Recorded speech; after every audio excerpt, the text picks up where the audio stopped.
Toulouse. Concorde 001 made her most important public appearance back end first.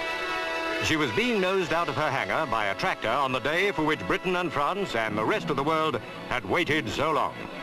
The great, giant, supersonic jetliner was going to fly. A year late, millions of pounds over the estimated cost, and still a very big question mark. These were Concorde's first claims to fame. But on this day, a lot of those question marks would be answered. For Concorde 001, this was the chance to prove she was the super bird everyone had hoped and worked for.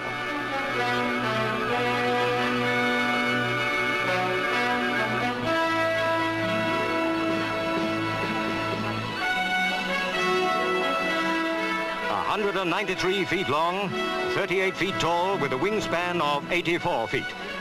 Vital statistics of an Anglo-French lady who was all dressed up and ready to go places on the biggest date of her life. Keeping that date were the world's press. All eyes were glued to the sleek, futuristic machine standing on its spindly legs out there, its droop snoot in the down position surveying the scene. At the other end, heat surged from the mighty Rolls-Royce engines as the ground crew checked, rechecked, and checked again. Concorde was buttoned up good and tight. There was little more anyone could do other than fly her.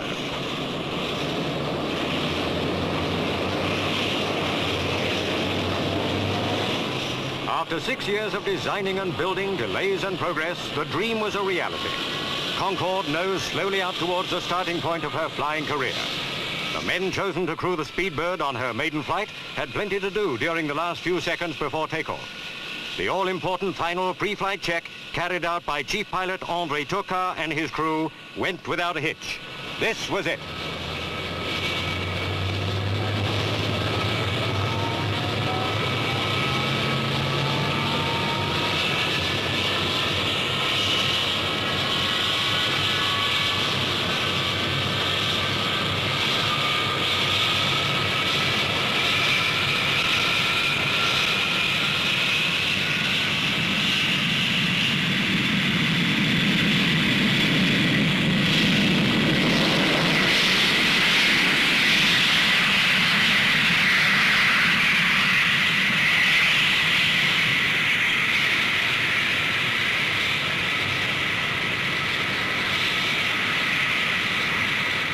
With 12 tons of test equipment on board, André Turcat took Concorde up to 10,000 feet.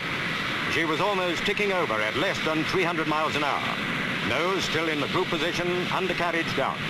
The less for the pilot to do, the better.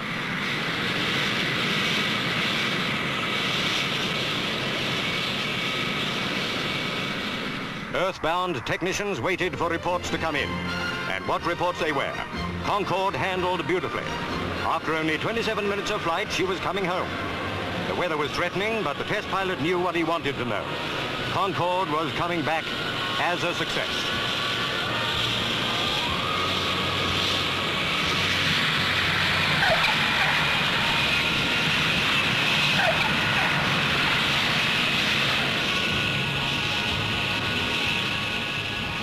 In a few years' time, the sight of Concordes on international airfields all over the world will be commonplace if all goes well. Then there'll be 130 passengers on board. Flying times will have been cut by half. London to New York from 7 hours 40 minutes to 3 hours 25 minutes. But for the moment, there's a lot more flight testing to be done. A long, lonely job for the French and British test pilots and their crews. But now was a time of triumph, and André Turcat was the hero.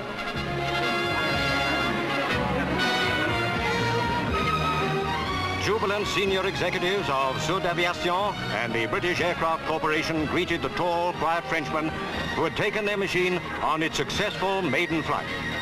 Inside, the world's press wanted to hear Monsieur Turcat's verdict. The big bird flies, he said. It's the beginning of the big work. If that work goes well, Britain and France stand to make £4,000 million and lead the world of civil aviation.